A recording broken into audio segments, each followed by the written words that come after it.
Bon, alors, Le sujet. Oui. on va commencer par un sujet. Alors, la culture générale. Vous êtes un amateur de culture générale. Ah oui, oui, oui. Quelqu'un de très cultivé. Général, oui. Comment vous faites pour entretenir votre culture depuis que vous êtes né? Vous avez commencé quand à faire votre culture générale? Ah, il n'y a pas longtemps. Il y a quoi? Il n'y a pas longtemps. Ah bon? Avant, c'était rien? Non, avant, je travaillais dur. Je travaillais. Vous savez combien d'années alors que vous êtes vraiment dans la culture générale? 10 ans? Ça a commencé à Beaubourg quand il y avait des. Personne n'a connu ça.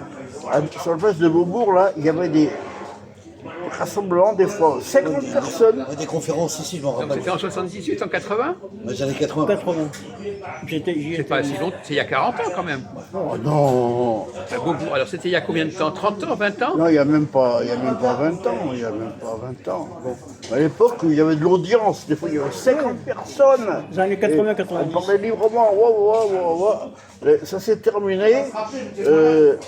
Quand il y a eu les premiers attentats terroristes, alors la police a dispersé, c'est pas revenu. Mais il y avait du monde à Beaubourg à l'époque. Je sais pas si qui ont connu. Vous parlez des conférences, vous parlez de quoi là? Des gens comme nous, il y en a qui Mais comment ça passe? Je comprends pas. montaient sur un tabouret. Tout le monde parlait, alors on parlait beaucoup de politique. Pourquoi, oui. Où est-ce que c'est organisé? Je ne comprends pas comment c'est organisé. Là, c'était organisé dans la rue, sur la place. Hein? C'était organisé dans la rue, hein, Gérard? Non, des gens comme nous, Oui, mais sur la place. informels. Oui, sur la place. Personne n'a enregistré. C'est à l'extérieur ou à l'intérieur? Non, à l'extérieur. Dehors, sur le forum, tu vois. Il y a du monde, hein. Bon, d'accord. Ça Et commence- alors là, vous avez commencé à vous instruire, à combler vos lacunes. Ah non, je ne suis pas instruit, j'étais déjà instruit, tu rigoles. Comment? J'étais déjà instruit. Ah bon, bah alors voilà, c'est ce que je vous pose la question. Donc, j'ai contesté les dissidents ou les mal informés, tu vois. Alors, je disais des trucs qu'ils n'avaient jamais entendus, tu vois. Parce qu'ils avaient des cultures À leur façon, à leur méthode. républicaines, tu vois, télévision, tu vois. Ils ne connaissaient pas les dessous, tu vois. Ouais, c'est ça. Bon, attendez, moi, je vais poser une question. Comment entretenez-vous votre culture? Vous lisez beaucoup? Vous complétez vos Non, connaissances? je ne l'ai jamais vraiment entretenu. C'est-à-dire que, pour dire la vérité, ça a commencé comment? J'étais chez ma grand-mère en Haute-Savoie, qui tenait un hôtel-restaurant renommé. À ce moment, il n'y a pas de télévision, cette époque-là. Et j'évoquais mes parents, c'est que le pote et moi, il a bouffé, je bouffais comme un dieu, des plats gastronomiques, hein. Comme quand tu vas engraisser un cochon, hein. Pareil, hein. Aucun dialogue. Alors, les clients, la petite bourgeoisie, quand ils partaient, ils laissaient des stocks de livres, voilà. de magazines. Et ma grand-mère ne jetait rien. Elle avait dans une réserve, tu vois. Donc, stocké dans la maison des livres, des Ouais, stocks dans de le revues, stockage, je jetais rien. dans le salon bibliothèque, comme ça. tout ça. Même pas un clou, on le jetait, un clou tordu, on le jetait pas, on le redressait. Ouais. Alors moi, Vous êtes j'allais quel âge? là, 14, 15? et puis je prenais des livres au hasard. tu Voilà. vois. Et je pourrais dire une anecdote. C'était en 1900. Vous n'avez pas connu le livre de Kravchenko, le premier qui a dénoncé les crimes abominables de Staline. Avant sur- Solzhenitsyn. hein? À l'époque de Solzhenitsyn. Oh non, bien Bien avant. avant. C'est un enfant. Mais à l'époque de Staline, où il y a eu des millions de morts, de familles et des familles, de faim. Tous les petits propriétaires des plaines de la Russie et de l'Ukraine, parce qu'à cette époque-là, c'est le même pays, hein, Oui, c'était les global. petits propriétaires, ils ne voulaient pas lâcher leur affaire à l'État, ils les donnaient. Alors, par vengeance, on leur a pris, ces paysans, tout leur vivre, ils n'avaient même plus rien pour semer l'année prochaine. Il y a des plaines immenses, il n'y avait aucun revenu. Il y a des millions de morts, on n'en parle plus. Et là, le livre de Kravchenko, en 1948, je l'ai lu entièrement. J'étais le premier à connaître vraiment, parce que lui était au ministère. Le ministère soviétique, hein. Ouais. Je savais tout ce qui se passait. Hein. C'était gaspillage monstrueux.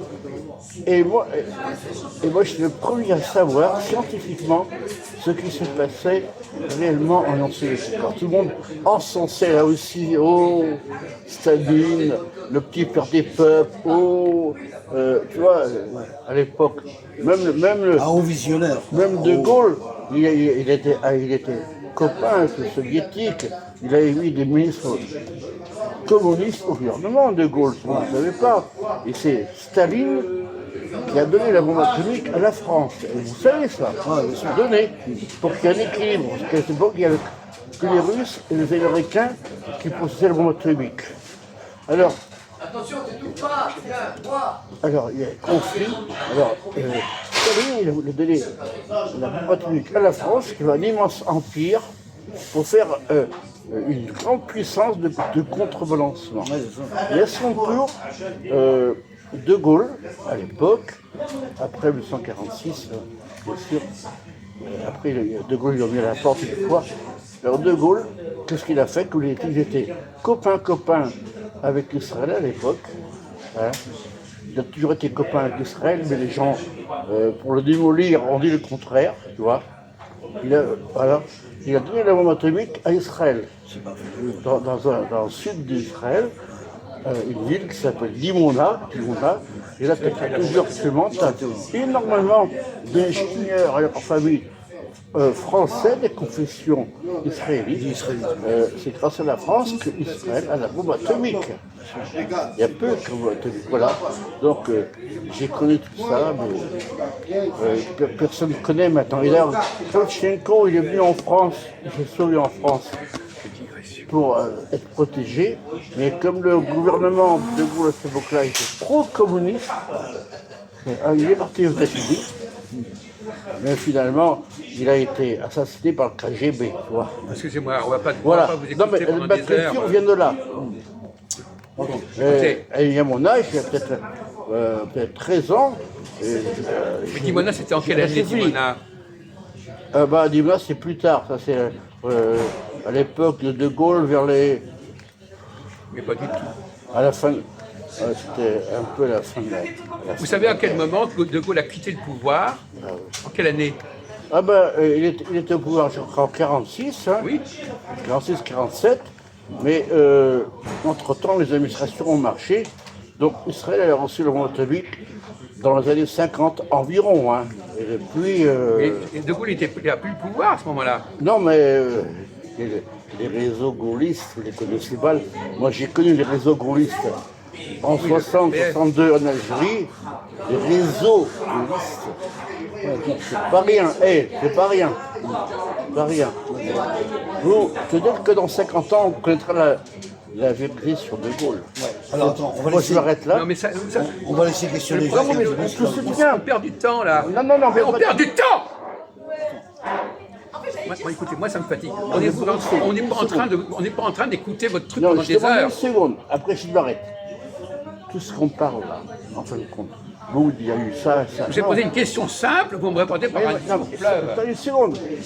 On parle ça, en fin de compte, tout c'est bien.